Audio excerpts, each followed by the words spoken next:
There is a great misperception about cannabis. Cannabis is not about getting high. Cannabis does different things for different people, and we have to respect why people are doing it. I'm not asking anyone, why do they go to the liquor store and drink that glass of wine? I know when you drink a glass of wine at the end of the evening is maybe you had a rough day and you want to relax or you want to charge up. We shouldn't be asking those same questions for cannabis. People should have a right to choose.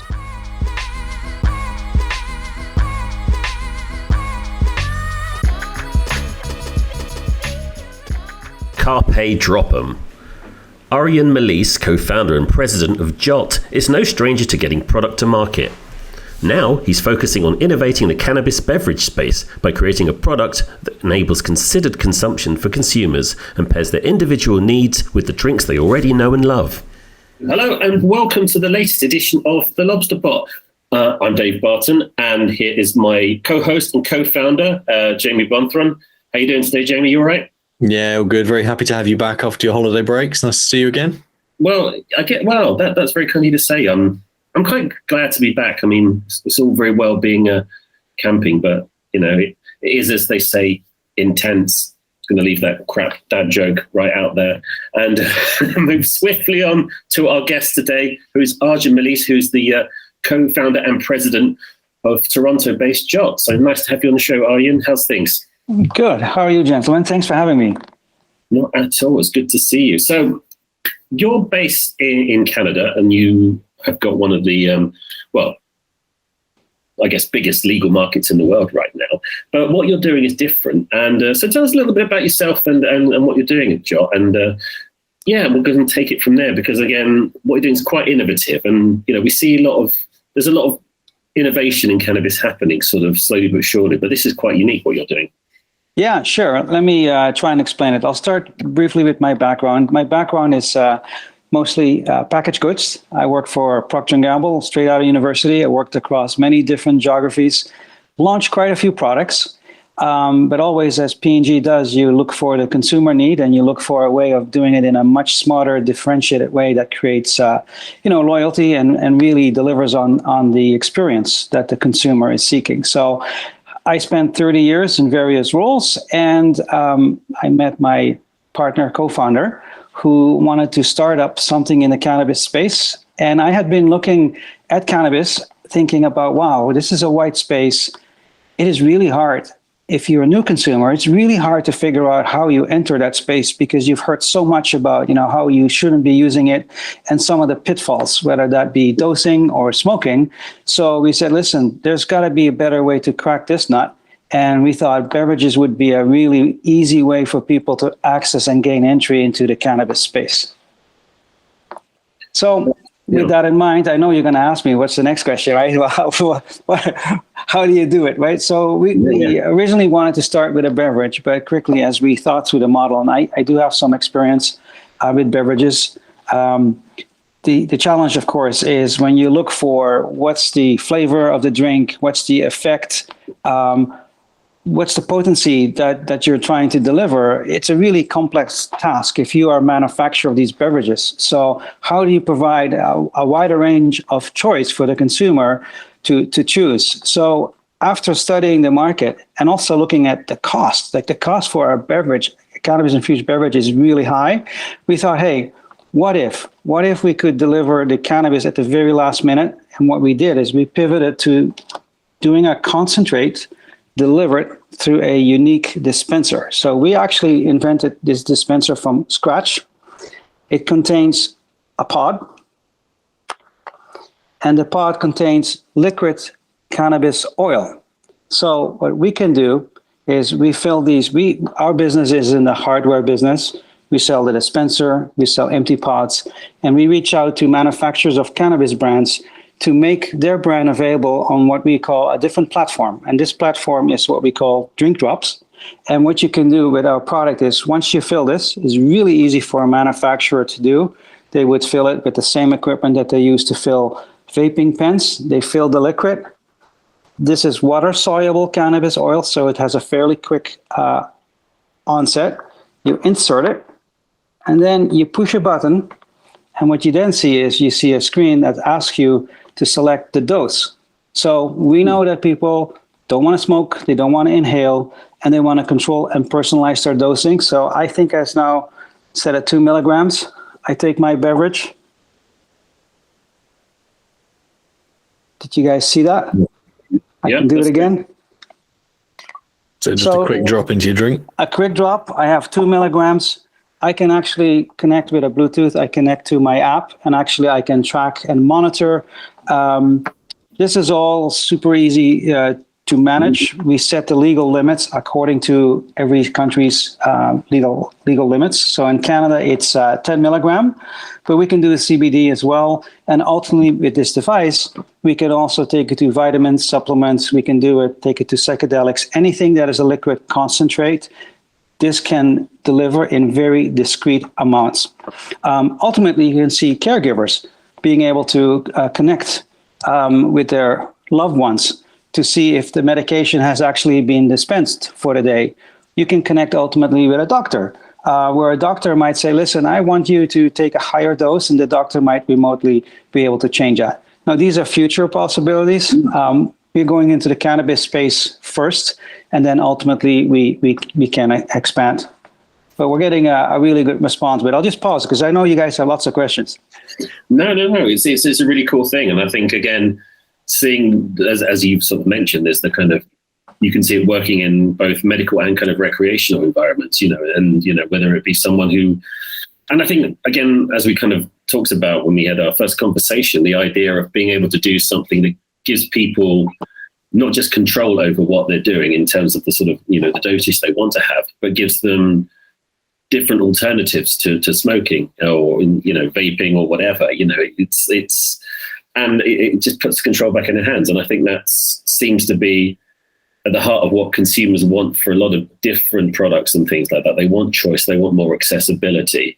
But, when the market's kind of limited to, you have these type of things, or you can have flour, or you can have, edibles, but, or you can buy these beverages, but, there's nothing allows you to kind of personalize it itself. And 100%. Yeah. We are not going to replace flour, and that's not our goal. We're also not going to replace ready-to-drink beverages, because sometimes you do want to put your ready-to-drink can in your basket and go camping and picnicking, where you don't want to bother having all these other options with you. But there's a couple of things I would say. You pick your own drink. That's the other nice thing about this. So I had a glass of water, but if you wanted to start with an orange juice in the morning, or if you wanted to have a glass of milk, or in the evening before going to bed with a cup of tea, that's not possible. I'm not forcing you to drink something that you might not like. For example, like carbonated cucumber water, right? Like consumer behavior. Yeah. I worked for the master of marketing. Consumer behavior is really hard to change. And, I've done so many different marketing activities. I was global marketing director for Pringles, for example. But just to get consumers to consume something more often, you got to figure out what are the levers. And it's really hard to. We lost you. Is an interesting example. If you're using gummies to go to sleep, that's tricky, because you're going to be brushing your teeth right after, right? And we're very easy. You don't have to smoke it. You don't smell, and the personalization is key. I mean, I guess depending on what the product is, does it have a taste to it, or is it almost virtually invisible? The product will have some cannabis taste. It will have some cannabis taste. Since we only do the hardware, it's going to be ultimately up to our partners who fill the pods and who brand it, for them to come up with the formulation. We're going to have some requirements around, how quick should the onset be. It will be very light taste if you're drinking water, but if you're doing this with a pop or a tea or an orange juice, the inherent flavors of your drink of choice actually are going to be the most dominant, and you won't taste it. It's really it's a really interesting product, because it bridges a kind of gap that was almost smells to me of when they banned smoking. So if you go out for a meal and you want a cigarette, then you have to go outside, and that's I think widely agreed is probably quite a good thing. It's kind of the same with this. It's not invasive, it's not intrusive. You can have it where you are and 100%. totally see the value of that and from an accessibility perspective. And looking at the kind of device market, the devices that are out there are predominantly smoking and vaping devices. That's the majority of the consumer market. You come from a CPG background looking at products. What were some of the challenges that you faced when you were actually looking to put the device together and you were designing it or you were building it? What were some of the things that were really difficult about it? And were any of them difficult because it was cannabis, or was it just harder in a way that you didn't expect? Great question, Jamie. I think we were actually, I worked with two partners who have engineering degrees, so that really was helpful. I think the first task was for us to define the requirements of the product. It's really important. What did we want the product to do? So we weren't too much focused on form factor or what it looked like. We wanted to make sure we had technology that worked. And we got some really clunky designs at the beginning where we tested different options of how it worked. But we said, listen, we need to be able to dose in 1 milligram. Like, for example, right now, if you were to smoke and take a puff, you don't know how many milligrams you're taking. You also cannot tell if one puff is the same as the other, right? Same for vaping. So if you're doing this because for daily consumption, and we test it really well with daily consumers, you want that security of having that accurate and precise every single time. So we did the engineering work first, worked two different models. This version here that I'm showing you is not our final version. I send you a picture where we have a beautiful, sleek design. We wanted this to be portable. We wanted this to be appealing to both male and female. We wanted this to be discreet. So for example, in this case, it doesn't really matter because this is not our final design. This is intended to be really smoothly to go into your pocket so you can take it wherever you want. But we want people to be discreet with their product. If they want it on the table and be loud and proud about it, because I think that's part of the Canadian experience here, the stigma is disappearing. It's melting. It's totally okay. You walk to Toronto, you smell cannabis, but it's okay. But as you say, you do have to go outside if you smoke. You have to be 30 feet away from the main entrance, and you kind of feel like stigmatized. You have to go. You can stay indoors. You can discreetly do this. You can probably put this on the table. Our design right now is we wanted it also to be sleek, sexy, almost like a fashion design. Our dimensions are actually, they're smaller than an iPhone 13. We just put everything together. And we're going to have some customization in terms of the rubber band that is around the product can be altered. So we can change colors. So really, it becomes more part of every day. Sorry, I was going to say, it's that whole idea of personalization coming back to, and, empowering the consumer to make the choice that they want to make. I mean, I know you, obviously, I think in the past you've drawn comparisons with what you're doing to kind of the idea of Nespresso and things like that, and the sort of pod machines and things like that. But it's kind of goes beyond that even. It's having something portable, having something that puts it back in your hand. Because again, I was going to say again, building on that whole idea of governments or have tried so hard, or groups to actually stop people from smoking tobacco. But I guess for a lot of people, smoking, if you're smoking cannabis, we are smoking drugs. That's even worse, isn't it? And, it's not the same. It's not the same. But at the same time, that behavior has almost been pushed out so strongly. The idea for a lot of people, cannabis is okay now, is it? So we can consume that. But I gave up smoking. That's not something I want to kind of get back into. So the whole idea of giving those different options, I just think it's marvelous. And I think, so I guess the question I was going to ask is, in terms of sort of the pods, in terms of the oil, and how do they get produced? Who's making them? So are you going to kind of different cultivars and stuff? Say, okay, not cultivars, but are you using different strains, or that depends on the producer, or how does it all kind of come together in the kind of actually putting the actual oil into? I mean, I guess it's a relatively simple process. The actual. Yeah, it's relatively simple, Dave. What happens in Canada? There's been a large amount of crop of cannabis flower. And storing that over time at conditions where it maintains its potency and the humidity controls is fairly expensive. So what a lot of the growers have been doing is they've been converting the flower into oils and distillate. which you can keep longer. And of course, you compact the space requirements. So it's quite an easy commodity to access for any licensed producer. If you work with distillate, what you're actually doing is you probably have 100% distillate oil in here. But what you can do is once you have the base distillate oil, you can add things back. So if you want to have something with specific terpenes, the terpenes, once you go into that process, get separated, but you can add them back. So what we actually have as an opportunity is any manufacturer can come in and even differentiate the oil or their formulation. Of course, the other thing that people can do is you differentiate on the basis of your brand, but also we can change concentration levels of the amount of cannabis in here. We are limited to 1,000 milligram, but if you wanted to strike a lower price point for your brand, you might say, hey, I'm only going to put in 300 milligrams of THC. That drives a price point of $39.99, which is what my market is looking for. If there's someone, a manufacturer who's got strong brand loyalty with recurring customers who are doing it for medicinal reasons, yeah, they might go as high as 1,000, which is then, you can imagine having the power of 100. I see Jamie's eyebrows lifting. There, you can have the power of having 100 drinks in the pocket It's almost like, you're opening up a new product category for licensed producers in that respect. Something, that they haven't.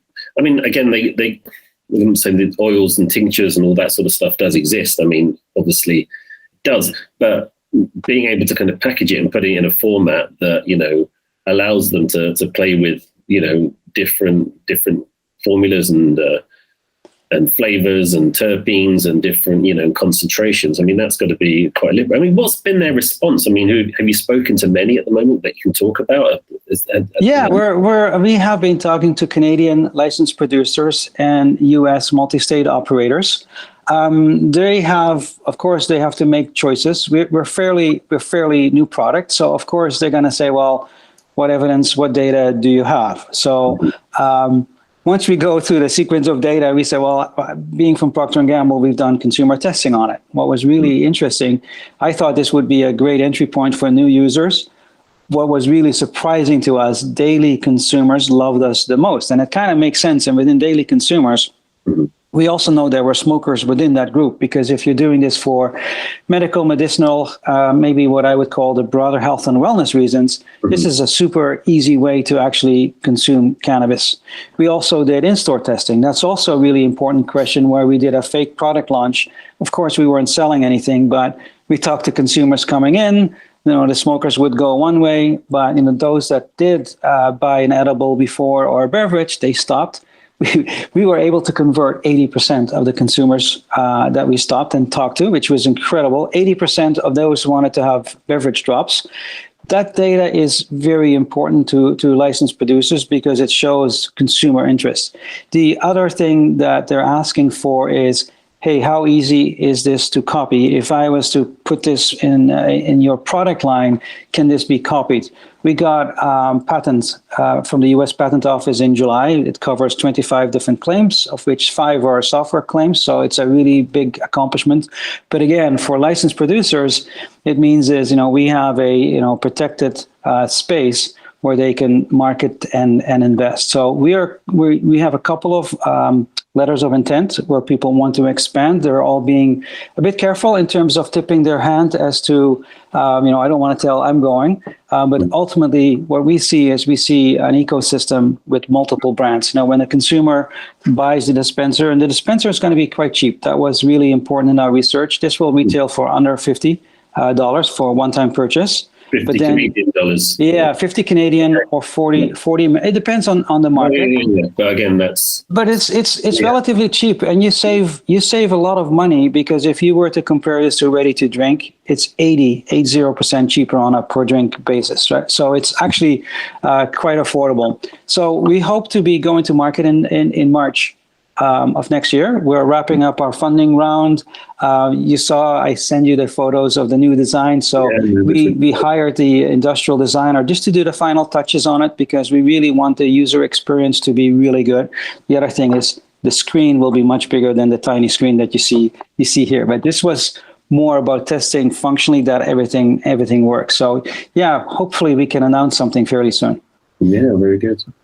No, sorry. It's really interesting when you talk about coming from a different background, or certainly a much more developed background. So CPG, working at P&G, it's not only is it the forefront, it's also very, very established. So it's very refined, it's very optimized in the way that you do things and in your understanding of how things work.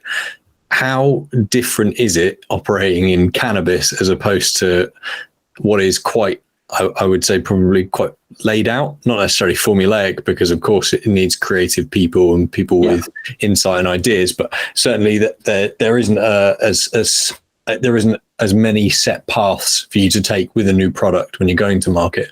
What's that been like as you've been putting the product together and you've gone out and you've looked for investment, or what's that kind of been like? I think the transition has been fairly easy. And that might, maybe that strikes you as being odd. I think the biggest thing to overcome for me was cannabis as a product compared to, I've done lots of liquids. I've done dishwashing liquids, fabric conditioner liquids, but it's kind of the same concept. I think for me, I had to overcome cannabis as a product to market. I said I would never do casinos, gambling, tobacco, and cannabis, and here I am. No, the principles that you use are the same, no matter which product, but you got to think consumer first. And I think maybe the nice thing, and maybe from a competitive point of view, is I'm coming into a space where the people who jumped at cannabis first were in finance, they were in legal circles. They had different perspectives that were really important to open the market. And I think they were the right people at the right time. But now the market is transitioning. There is a glut of product that's out there. And it's not just about converting this person that has been smoking for many years. We're now talking about converting people who might have barriers in their head, whether the barrier is real or perceived. So how then, you ask the question, how do you overcome those barriers? And that's where you go back to, the training of a CPG marketer, right? Which ones can I address? Which one can I not address? Which ones are marketable? Which ones need a solution? And in this particular case, the solution we decided to do from scratch, which is, we made this in-house with a very small team. And I think the investor reaction to having someone with my background on the team has been very important, because it is the space where no one has gone before. There's also, I think, been a challenge initially to get CPG marketers to switch from a safe space to cannabis, which had a lot of stigma attached. And when you're working for a startup, I can't go to the bank of Procter & Gamble and ask for money. I have to defend every single activity. We're talking about, where the conference is going, and can we afford to go? What's the ROI on the trip? Mm-hmm. That's been very different for sure. It's difficult when it's a nascent sector and when you're doing it for yourself rather than as part of an enormous organization. As you say, you're accountable for every decision that you make, and it potentially can be very impactful on how successful you are. You have to take these things seriously. Jamie, there was one add-on to your question. How did I make that switch? And for me, it was, I almost felt like people didn't have enough information to enter the cannabis space. Like, having studied it, having met my partner who's using cannabis for medical purposes, I learned that it does many wonderful things from a health and wellness point of view, and people are searching for options. So I overcame my objections by saying, listen, I can make a contribution because I have this know-how, this skill set. I've done beverages with P&G, with Sunny Delight and Folgers. And I also spend significant time in the restaurant space where beverages make a big part of the menu as well. It's a social activity. But I thought this was a really easy way to get people in. Easy and responsible for people to come in. And I wish we could do more education. There's some rules and regulations that prevent people from talking about benefits.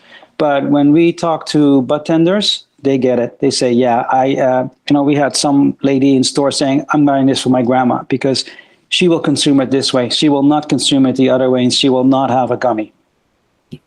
Yeah, I think the point that Dave had earlier about there's been decades and decades of information telling us not to smoke. It's very difficult and in a lot of ways pretty unreasonable to expect people to to make that jump back to flower. And I think that the reason that your product is particularly interesting is not just from a control perspective, but it's because smoking and vaping, well, smoking certainly has always been viewed as pretty cool and pretty sexy. It's how it was marketed, and then took a bit of a turn and heavily demonized from there, but can't really escape its initial kind of feelings.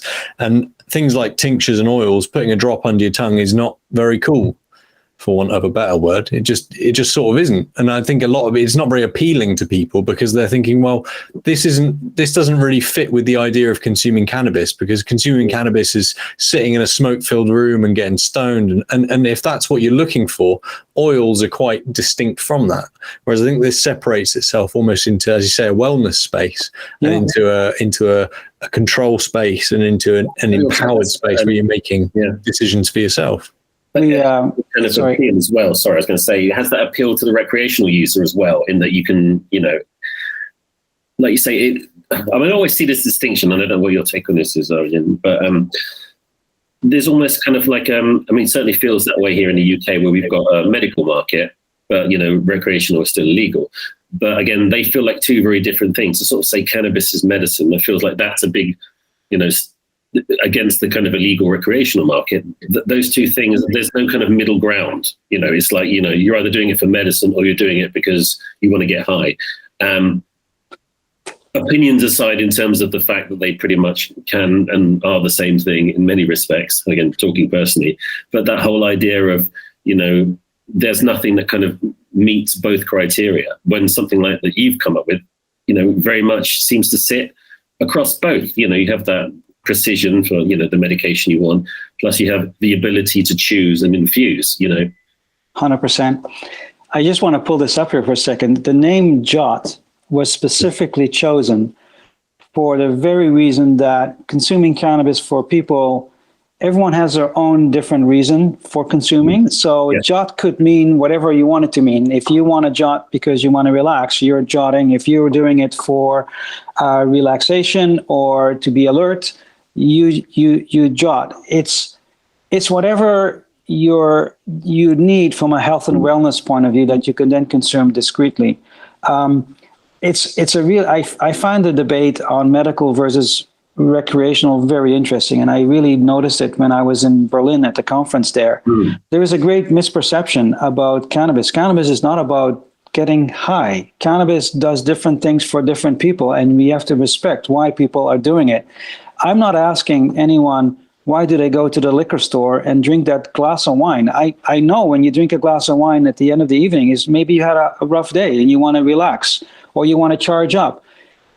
We shouldn't be asking those same questions for cannabis. People should have a right to choose. And we actually allow for an easy, responsible way to allow that to happen in a way that they can control and not have to worry about some of the negatives associated with flower. It's that's exactly kind of, I think, what people are looking for, and that's probably why it resonates, because there is a space for that. I'd slightly put you on the spot. Is there anyone else out there in the cannabis space doing interesting, innovative things that you've seen, or that are that are interesting or are forward thinking? Are there anyone out there either locally to you or that you saw in Berlin? It's a great question. Totally put you on the spot with that one. No, it's okay. I think there's been some companies that make cannabis more acceptable to a wider range of people. So I can tell you in North America, Doses did a really good job with the names so that people can kind of visualize the experiences that they're going to get. Now, of course, there are questions around what can you say and what can you not say? But the idea certainly is a good one, because people do need to be educated and people want to be educated. So anything we can do to make this more acceptable from a mass consumption point of view is something that I really like, as opposed to doing something that is more core. And there is a space for people who are core consumers who want to try different things, but are not for mainstream. Yeah. And it's finding that middle ground, isn't it? I mean, I'm sorry, I've said it before, but it's that kind of what's going to get, young people and, older people, both sharing the experience and both, in a way that's palatable to both, that broadest section of society, isn't it? And it's, and again, when you look at the sort of conventional way in which, I mean, as a marketer, you'll probably know much more about kind of the idea of brand, but then you've got, you have these kind of OG kind of cannabis brands, which are kind of the neon skull bong type things and kind of head shops and, the purple haze.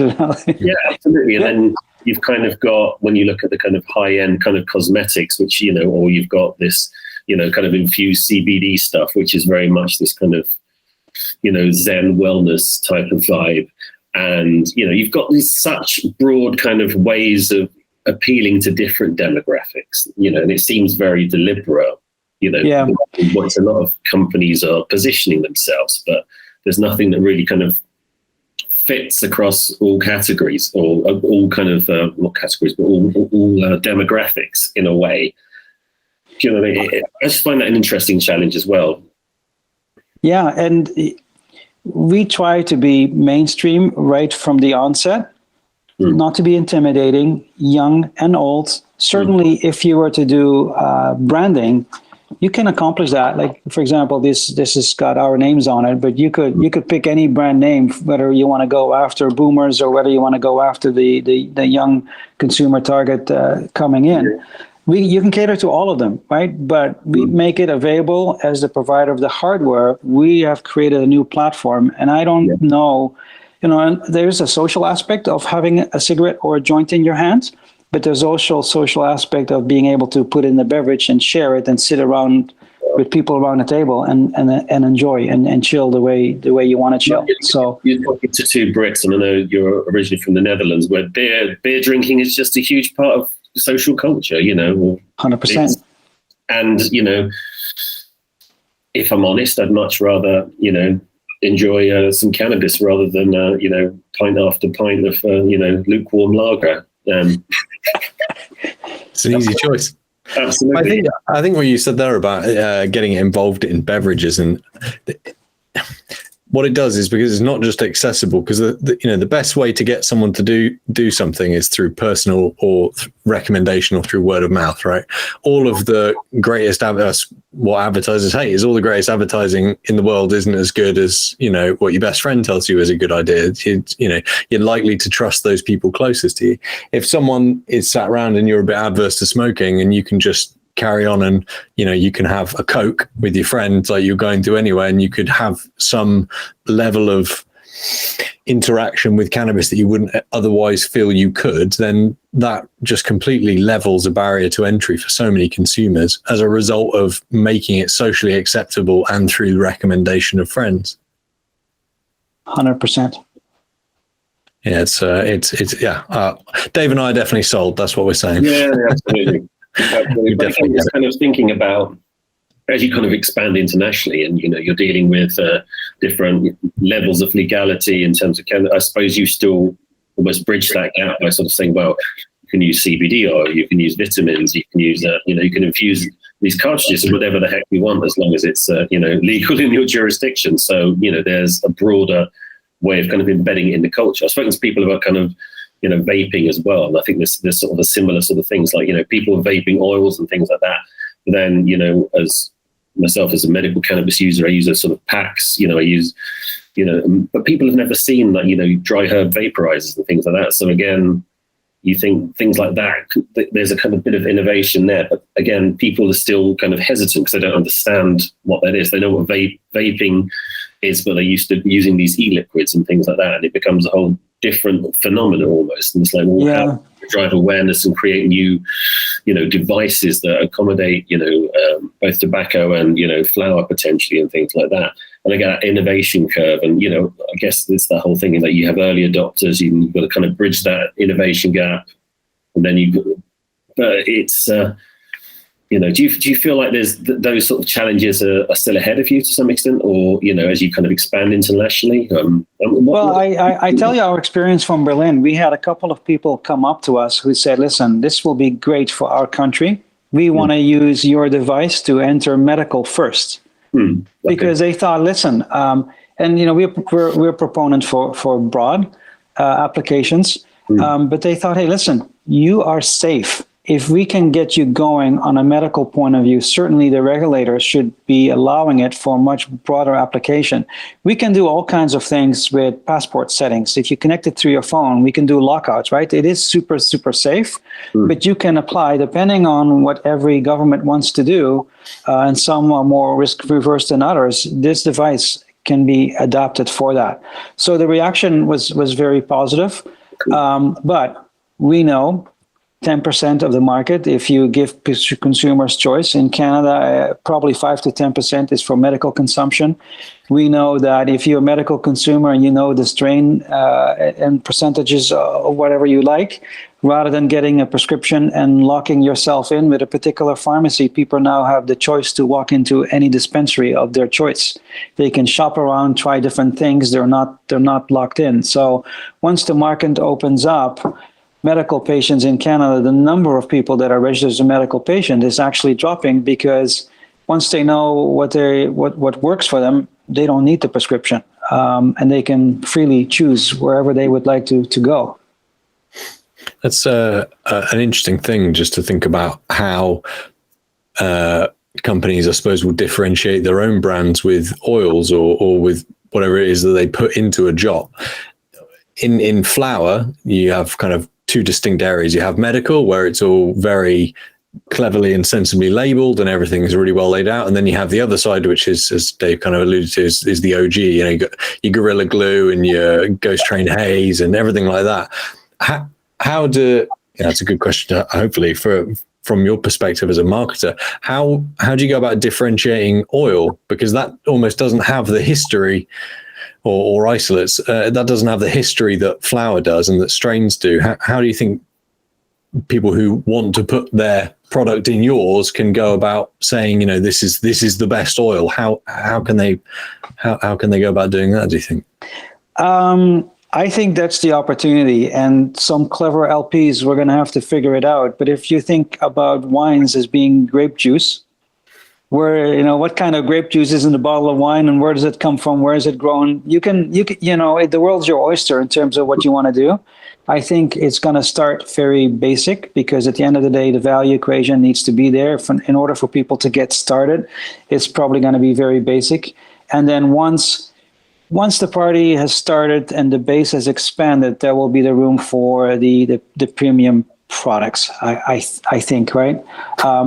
Yeah, if you think of now, because when you walk around at the moment and you look at oils, there's really not a huge amount of differentiation. There aren't these colorful brands. There aren't these, you know, it's pretty much all wellness and that's about it. But there's clearly space for all of them. Yeah, from 100%. Perspective. If you're looking at, and I go into new geographies, I look at the selection of the coffees available for the espresso, right? Because the same idea, you consumer had to buy the machine.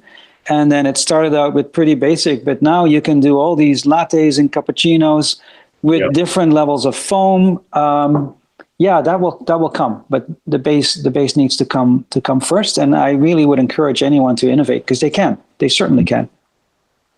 What other innovations would you like to see, not necessarily from yourself, but for consumers? What do you think that they really want? You know, whether it be a kind of a vaping device, or what other opportunities do you see? Actually, no one's actually innovating in that space. You know, there's an opportunity here.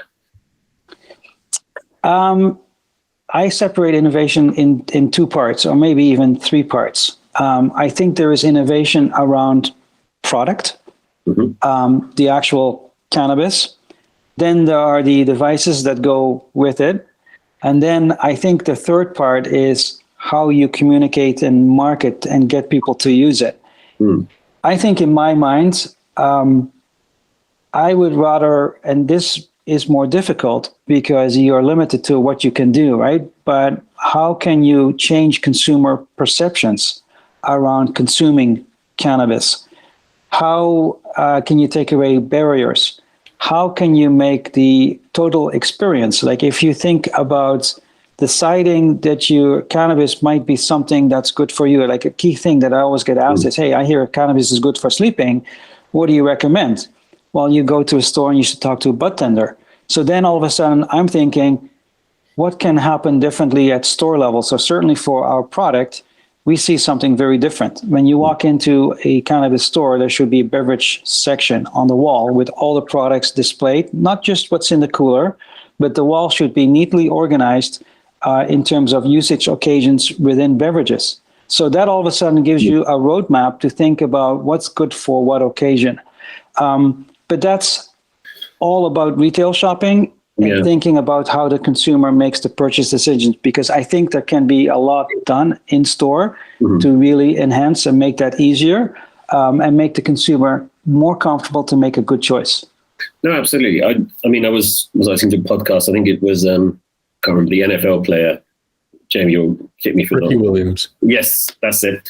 And is it Heisman? And they were talking about the different products they put together. And instead of talking about, the actual strain itself, they're talking about, this is for, nighttime wind down, or this is for, performance, or, things like that. They had actual, human occasions, the product was, aligned with those. And that's struck me as, that's a really simple but very clever idea. It's similar to what you're saying now. It's where does it fit into people's lives? What does it help them do? What does it enhance? What does it relax? When should I be using this sort of, product, and for what occasion? And that makes me feel more comfortable. It's like a sleeping pill, but it's cannabis. Okay, well, I'll get with that and try it out. It's that. I'm going to give you a really boring example for my CPG world. But think about going shopping for deodorants, right? You go into the store, you walk to the shelf. What do you have? Male, female, spray, roll-on, stick. And then you have different perfumes and different sizes. It's a really hard choice, right? So there are things that manufacturers, and I used to work on, it was one of the products I had, but there are things you can do as a manufacturer to make it really easy for the consumer to navigate. When you make that purchase, the consumer makes that purchase decision in less than 25 seconds. If you're not on the shopping list with a brand name where the consumer can go and find it, you are asking the consumer to choose at shelf level. When you overwhelm the consumer and it takes more than 25 seconds, they pass. You can buy deodorants in a drugstore, you can go to a Walmart, you can go to a supermarket, you can buy multiple occasions. You make it too hard, you miss the sale. So I think that's something for retailers to think about. That's something for licensed producers to think about, is how do you make shopping for cannabis and really meeting their core needs in a much simpler way? How can you do a better job there? So I'm kind of taking it away from, hey, it's not necessarily about the plant, it's not necessarily about the product, but we got to think about from all the way from the beginning, how do you make it super nice, safe? Bridge those gaps a lot more easily when people understand how it's relevant to their lives, rather than, well, I'll give this a try. It's like, oh, okay, well, this is an alternative to that, and that's new. And, it's all of those things amplified, isn't it? It's Yeah. No, the other thing, and maybe I'm going on too much, but you can walk into a cannabis store in Canada, you might find windows and sections that are organized by producer. Okay. Well, the consumer doesn't think necessarily about producer. The consumer thinks about formats, right? So again, there's an evolution of, hey, maybe I know some LPs will sponsor me to display these items, but I got to put it in a logical context so that, if I'm shopping for flour, I got all my flour options. If I got this is pretty basics, but that did take some time to do it right. Absolutely. I mean, again, here in the UK, there's, non-existent, that kind of experience, which, sounds like a marvelous one. I mean, the closest I think I've come to it is going to either Amsterdam or in Barcelona, where they had the social club, and, you basically have a sort of jars of flour and kind of little trays, and sort of telling you, basically these fancy names, whether it's ice cream, sundae, or, it's kind of like, at that point, it's like, I could have had anything, I just went with the coolest name. It didn't really matter. It was just the experience of being able to do this, which was fun. It's the novelty. It's the novelty, right? And what we're trying to do, and what I'm advocating, is how do you go beyond novelty, make it every day, and really treat it as a consumer need that is here to stay, and might even get more sophisticated. It's incredible the number of people that come up and say, and ask me for advice. Listen, you can put any solution in any of these pods, but we got to make it available first. And I think it's a challenge.